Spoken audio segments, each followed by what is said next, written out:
पूर्व मुख्यमंत्री राजस्थान आदरणीय श्रीमती वसुंधरा राजे जी, हम सबके साथी, लोकसभा में हमारे साथी सांसद श्री दुष्यंत सिंह जी, माननीय विधायक श्री कालूराम जी, माननीय विधायक श्री गोविंद जी, माननीय पूर्व विधायक श्री नरेंद्र नागर जी, अन्य सभी गणमान्य जनप्रतिनिधिगण, नारकोटिक्स कमिश्नर श्री दिनेश बौद्ध जी, विभाग के अन्य समस्त अधिकारी एवं कर्मचारीगण, यहाँ उपस्थित हमारे मीडिया के बंधु और उपस्थित हमारे प्रिय किसान साथियों, 2014 में देश के यशस्वी प्रधानमंत्री जी आए और अगर आप देखें तो 2014 का पहले का भारत देखें और 2014 का आज 2024 का अगर भारत देखें, फिर दोनों में तुलना करेंगे तो आपको परिवर्तन नजर आएगा। अगर देखें सभी क्षेत्रों में, जितने भी क्षेत्र होते हैं सभी क्षेत्रों में मोदी जी ने लगातार काम करने का काम किया है और खास तौर से अगर देखें तो और किसानों के लिए और किसानी के क्षेत्र में भी विशेष फोकस उनका रहा है।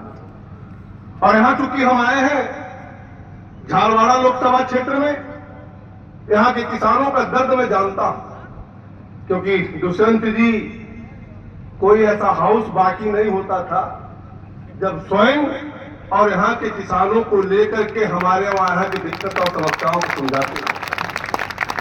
इसलिए मैं भी झालवाड़ा की समस्या को ठीक से समझ पाया हूं और आप सबके यहाँ के सांसदों के प्रयास से आज भारत सरकार ने कुछ कदम उठाए हैं, निश्चित तौर से मैं उसको बताना चाहता हूं। अगर आप देखें तो 2013-14 में जहां अफीम किसानों की संख्या कुल 30 से 35 हजार हुआ करती और झालवाड़ा में कहे अगर तो झालवाड़ा में 2013-14 में मात्र 89 किसान ही खेती करते थे। 89 में 13-14 साल में 89 किसान ही खेती करते थे। लेकिन दुष्यंत जी के प्रयास से, यहाँ के किसानों के प्रयास से, यहाँ के किसान हमसे अकेले भी मिलते रहे हैं। आज मुझे प्रसन्नता हो रही है कि आज झालवाड़ा लोकसभा क्षेत्र में 10,700 किसान आज किसानी का काम कर रहे हैं। जहां पूरे देश में जहां 4,4500 हेक्टेयर पर खेती होती थी और मोदी जी के आने के बाद सरकार का इस क्षेत्र में विशेष ध्यान देने के नाते आज किसानों की संख्या, आज रकबा जो है करीब 10,000 रकबा में खेती होती है। और मैं दावे के साथ कह सकता हूं, अभी माननीय मुख्यमंत्री जी हमारे साथ फ्लाइट में बात कर रहे थे। ये व्यवस्था क्यों बढ़ी? क्योंकि सरकार और जो हम लोग को जानकारी होती थी, अपने सांसद महोदय लोगों के माध्यम से जानकारी होती थी, जो यहाँ पर एक दिक्कत थी, उस दिक्कत को धीरे धीरे समाप्त करने का काम हमारा विभाग करने का काम किया है। जो कहीं ना कहीं पट्टा लेने में हमको दर दर भटकना पड़ता था, बहुत जगह जाना पड़ता था, समस्या होती थी किसानों के लिए, उसको भी हम लोग डिजिटल लाइसेंस देने का भी काम किया हमने।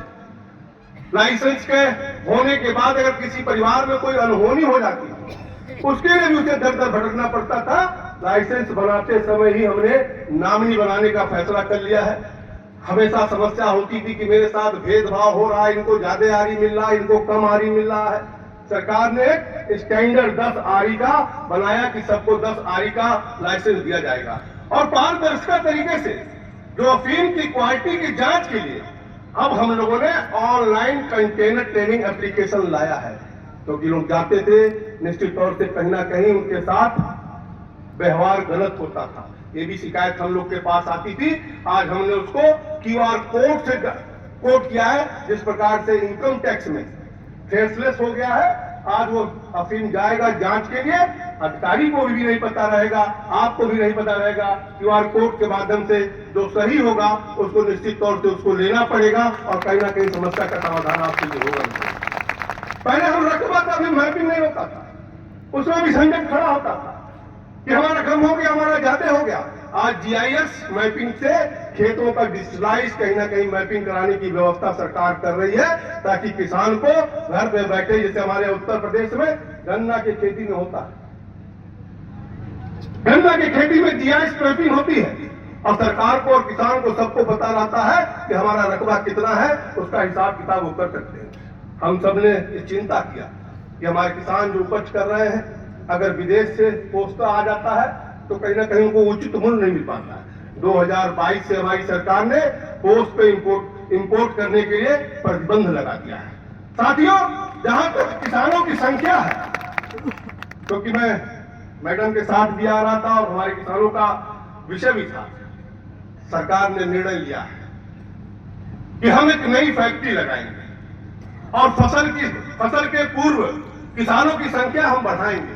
और अभी सरकार की जो योजना थी कि 3 साल में जो 1 लाख किसान हमारे हैं पूरे देश में, उसको 1.5 लाख का करने का था। लेकिन मैं आप सबका और साफ सबका वर्धन दे करके मैंने डिपार्टमेंट से रास्ते में ही बात किया है कि आने वाले फसल के सीजन तक ही जो 1 लाख की संख्या है उसको हमें 1.5 लाख करना, क्योंकि मोदी जी का हर क्षेत्र में निगाह है। और निश्चित तौर से ये भले ही इसका नाम थोड़ा गड़बड़ है, अफीम की खेती। अभी मैडम कह रही थी उसको नशे से लोग तोड़ देते हैं, लेकिन हम सबके लिए, देश के लिए बहुत उपयोगी खेती है, क्योंकि हम दवा इससे बनाते हैं। इसलिए मोदी जी का इस पर विशेष फोकस है। आने वाले दिनों में जो भी हमारा बचा हुआ स्टॉक है उसको खत्म करने के बाद हम प्रयास करेंगे कि 1.5 लाख से आगे भी किसानों को खेती के लिए प्रोत्साहित करने का काम किया जाए। और मैं आपको बताना चाहता हूं कि जो एक नई फैक्ट्री लग रही है, नई फैक्ट्री को भी 1 साल के भीतर हम लोग चालू कर देंगे।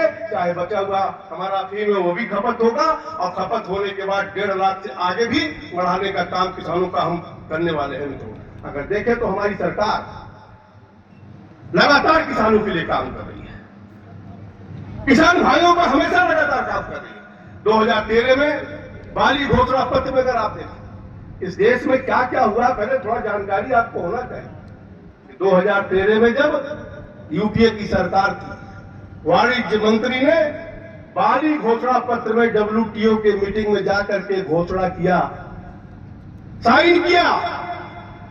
उस घोषणा पत्र में यह था कि भारत सरकार किसानों को एमएसपी नहीं दे सकती है, किसानों का अन्न गरीबों में नहीं बांट सकती।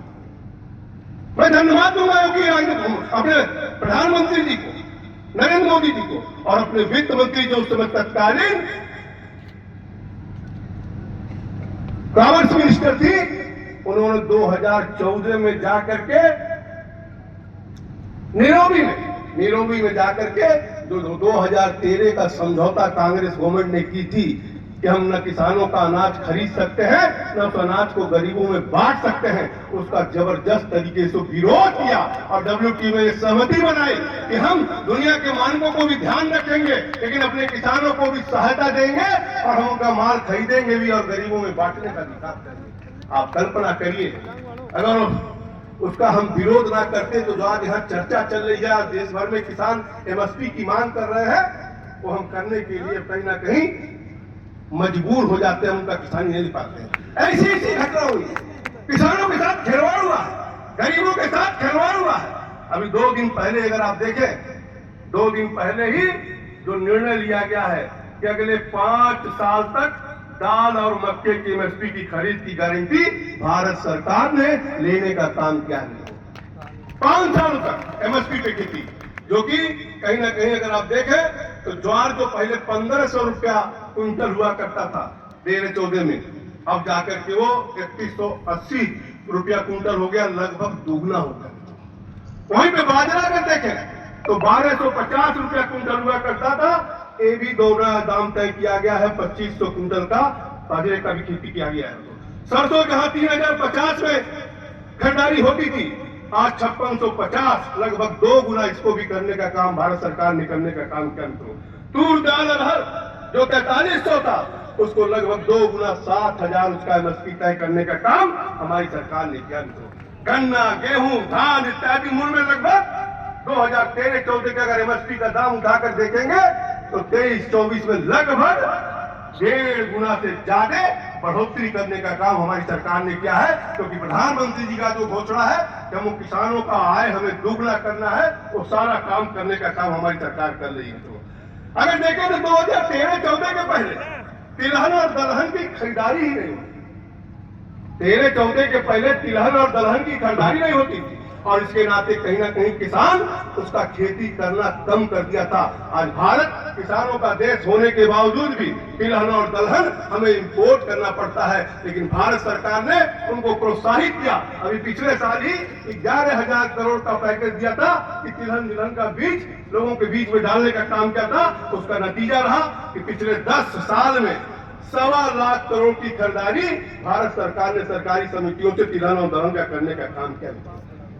पिछली सरकार ने किसानों पे कितना महत्वपूर्ण मांग दी, आपको इससे अंदाजा लगेगा कि 13-14 का जो खाद सब्सिडी था वो मात्र 73,000 करोड़ था, लेकिन मोदी जी किसानों पे लोड ना पड़ने पावे 13-14 के बाद उसका खाद का 1,25,000 करोड़ से ज्यादा करवाने का काम